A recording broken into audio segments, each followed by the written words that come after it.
because I noticed that's mostly what I'm here for, rambling and gameplay. So it's not like I'm a walkthrough person. It's not like, you know, I'm really doing anything eventful. But I just kind of talk about random things, and I run around and kill people in Assassin's Creed. That's kind of my thing. So, I am back to kind of check out areas that I've missed on the map. So I was looking at my map, and I have a couple quests there. But, you know, every time I see these question marks, they kind of drive me crazy, because it's like areas I haven't been to yet.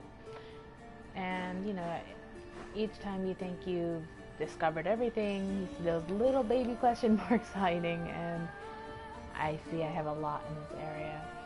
So I actually want to go back and just kind of see what they are. Either they're probably just bandit camps, or maybe, you know, like caves, or sometimes they're like the army lookouts, or whatever. I don't care. I just want to check them out, spy on them, see what's going on.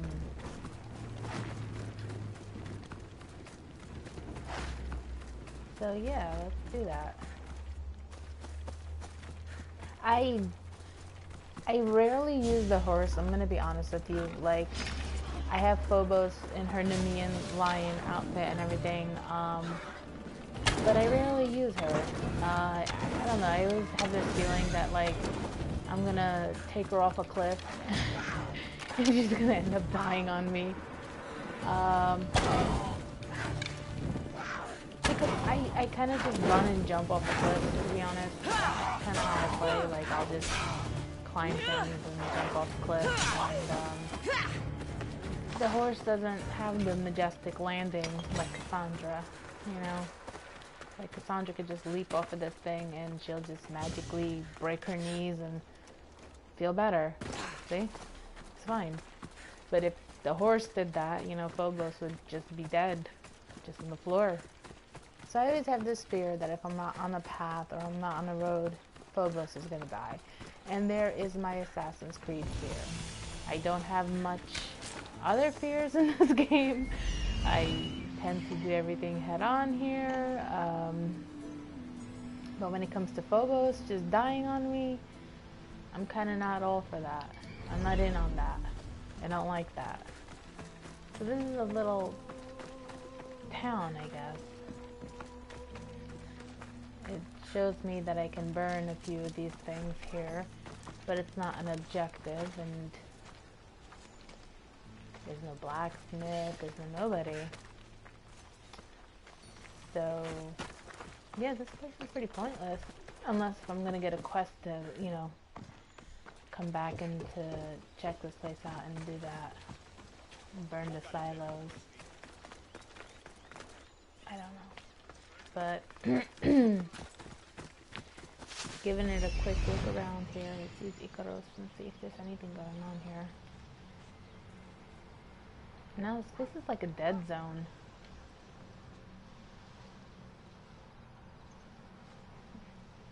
There's like no quests here. Let's go over there, check out this question mark.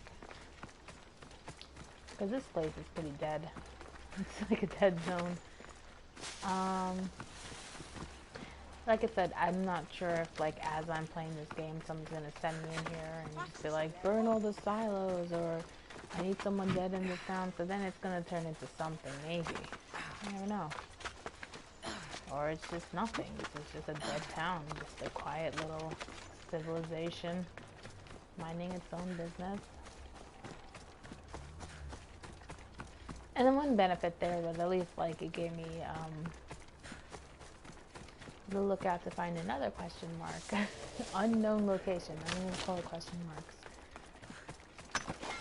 But that place is a waste. I was kind of hoping, like, at least I could kill people or steal things. It was like burn a couple of silos, but it wasn't even like something I really had to do. It was just something I could have done.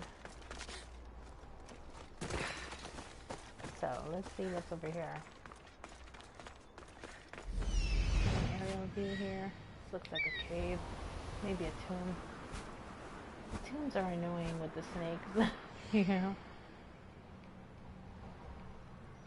Oh, this place is definitely gonna be a tomb. These are probably the treasures under it.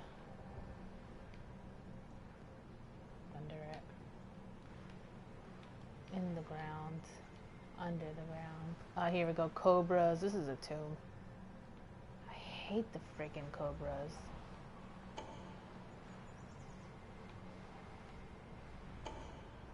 Alright.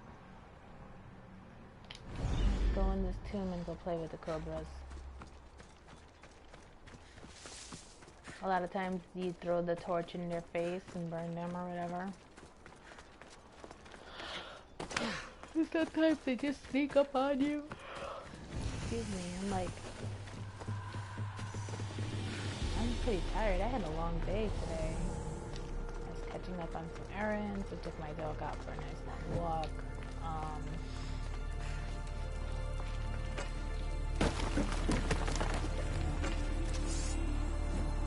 Okay.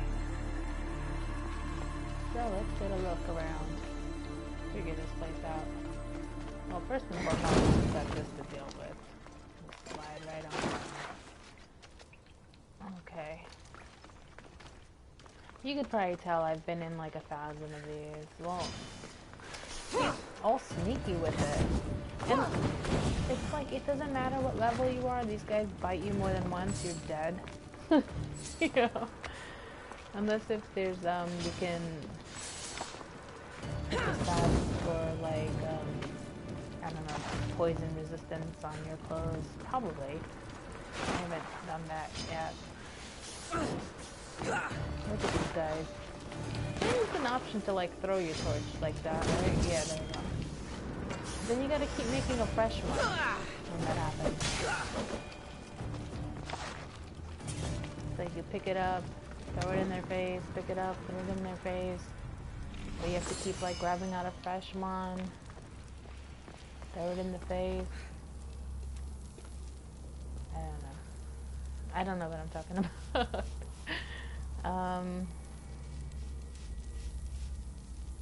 Okay, so we are checking out this place.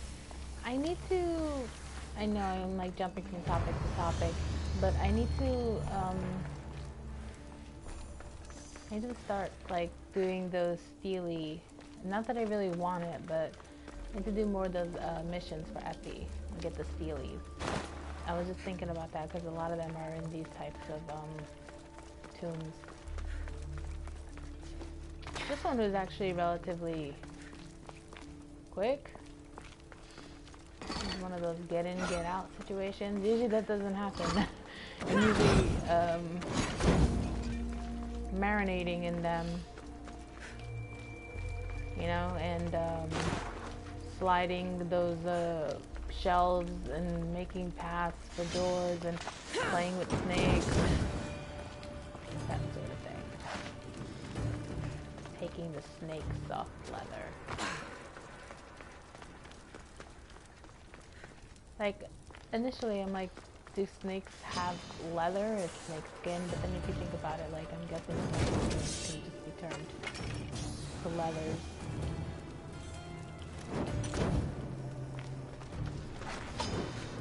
This guy is still alive from that?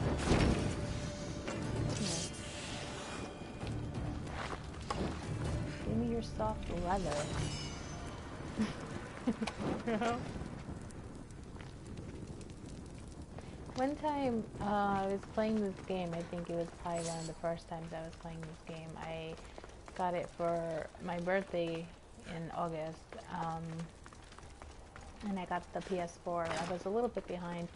I was playing old school games. I was on Super Nintendo, and I was playing my Xbox 360 and my PlayStation 3. And I really, really want to get a PlayStation 4 because of the Final Fantasy 7 remake that's coming out. And, you know, I'm an avid Final Fantasy 7 fan. Like, I think it was probably my, I don't want to show my age here, but maybe it was like my 13th or 14th birthday when it first came out. And, was that it? I'm not sure. I just remember getting that as a birthday present. I remember going to Toys R Us and getting the PlayStation, like the original PlayStation. What was it called? Just a PlayStation back then. I wouldn't call it a PS1. But I got a PlayStation then, and then I got Final Fantasy 7, Final Fantasy 8, and I grabbed Final Fantasy 9 that day. So I was definitely spoiled that day. It was a good birthday. And I remember hooking it up to my grandparents' TV because I used to visit my dad on the weekends, and he used to take us to our grandparents' house. And so I remember installing it, and I had to stay and wait all night until, you know, my grandparents went to sleep so I can use the TV and play it. So I have a lot of fond memories of playing those trilogies, you know, not that they're subsequent to each other, but I just have a lot of fond memories playing them.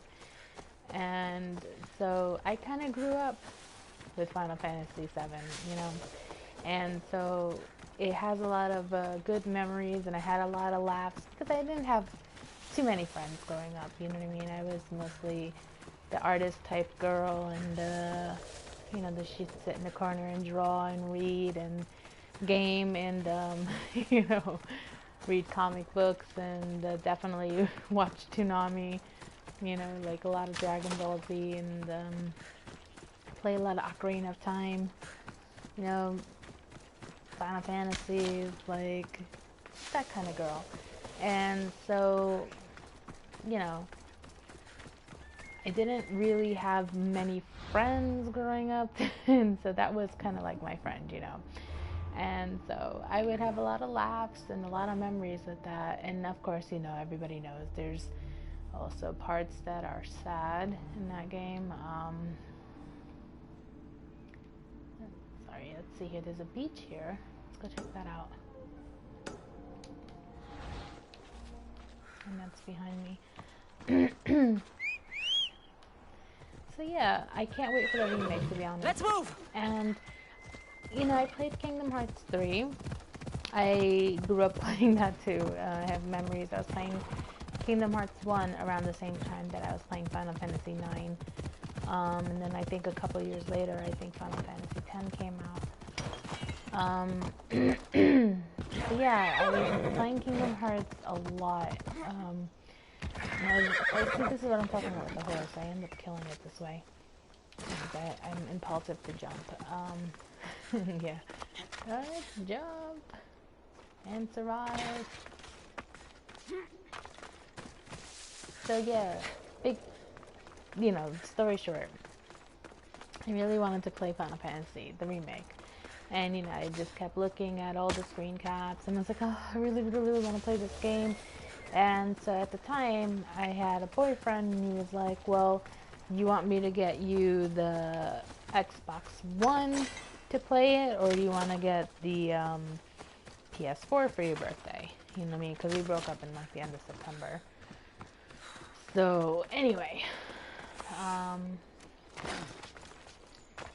I was trying to work that whole thing out. I was like trying to speak with him on that, and it just came to a point where it was just like silence, you know, like Silence of the Lambs over there. So finished, I guess.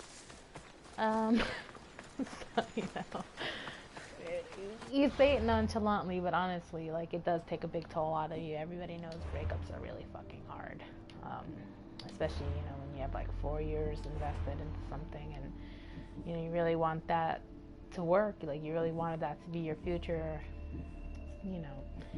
But regardless to that,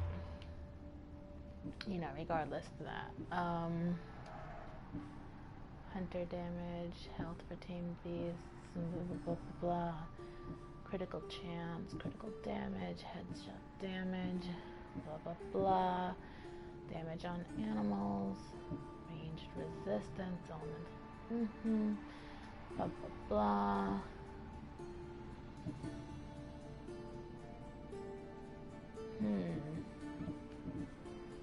I'm like trying to decide what I want here. Let's go with this. since I'm always using my spear anyway. Okay, like I was trying to say before I got so carried away with everything. So he asked me, because we were talking about, you know, Kingdom Hearts and Kingdom Hearts 3, and I was saying, you know, I've been waiting 13 years to play it. I played Kingdom Hearts 1, I played Kingdom Hearts 2, you know, they had like the remixes, the Chain of Memories, like, you know, I've pretty much played them all up into the point where, you know, Kingdom Hearts 3 came out, because I didn't have a console that was, you know, compatible with it. So that was the thing. That was going to be my birthday gift this year, which it did become my birthday gift this year. But we were discussing it. You want to play the Kingdom Hearts, or do you want to, you know, you want the Xbox One or the PS4?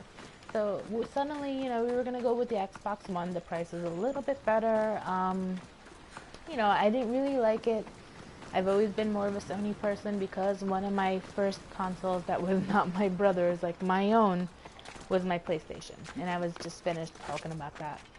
And sneaking it into my grandparents' TV and waiting until everybody slept to play it, you know. But that was my first ever console that wasn't shared. It wasn't, you know, a family console type thing. It was my, you know, my PlayStation. So I've always kind of just grew up playing PlayStation. And then I think it was in middle school, right before I was going into high school, I got my PlayStation 2 as a gift. I think it was my birthday. So it seems like I have a consecutive role of collecting PlayStation for my birthday. And then a few years ago, I got my PlayStation 3 as a birthday gift. So I think I hoard PlayStations as birthday presents. I think people kind of have the idea that, you know, let's get her a PlayStation. You know?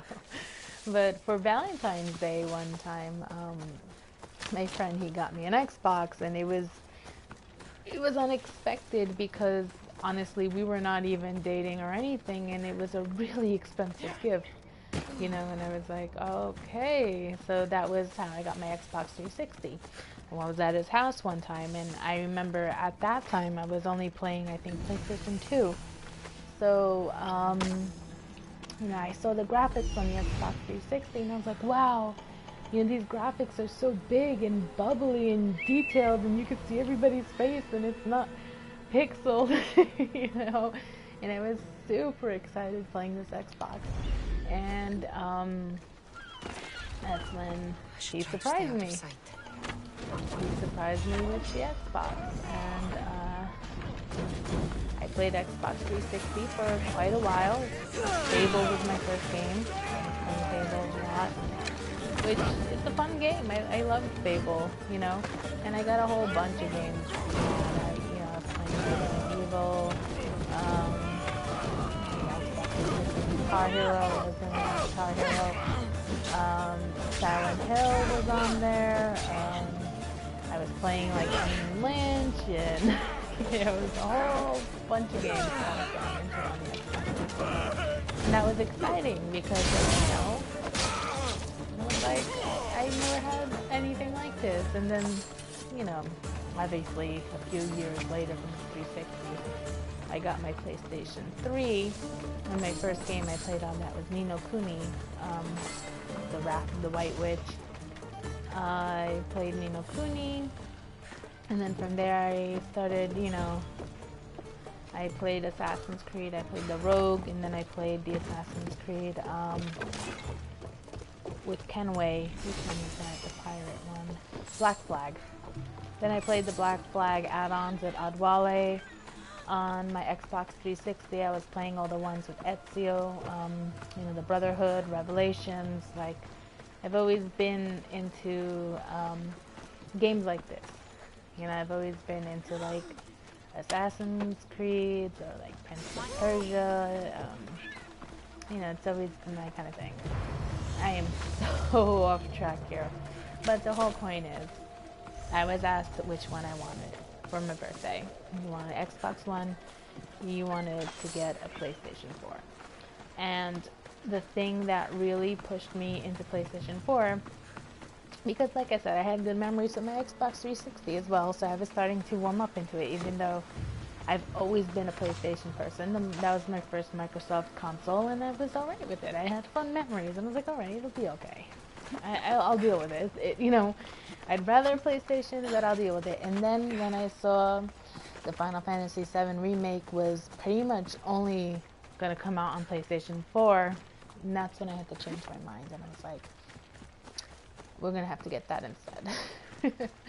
Because I was way too excited. I was looking at all the screenshots, watching the trailers, you know, just really into this whole thing. And I ended up getting Kingdom Hearts as well for my birthday. So I got Kingdom Hearts and I got Assassin's Creed. And those are my only two games that I have on my PlayStation 4 right now. Unfortunately, I have like so much to catch up on. And I want to play Death Stranding. I know that just came out. And I used to play Metal Gear Solid and I used to play games like that. So I was like, alright, this looks cool because, you know, it's a Kojima game. And I was like, alright, that works. You know, so I definitely want to do that. I want to play Devil May Cry 5. A lot of things I want to catch up on and play. But I was playing Kingdom Hearts 3, and I don't know. Overall, I kind of got let down with that. You know? Like, I waited 13 years and I was so excited. I heard the intro, you know, I got teary-eyed and I was like, oh, this brings me back and I can't wait to play it. And then, you know, gameplay itself was like, nah. And then I was like, oh, hold on, I gotta pause my broadcast. I have a phone call.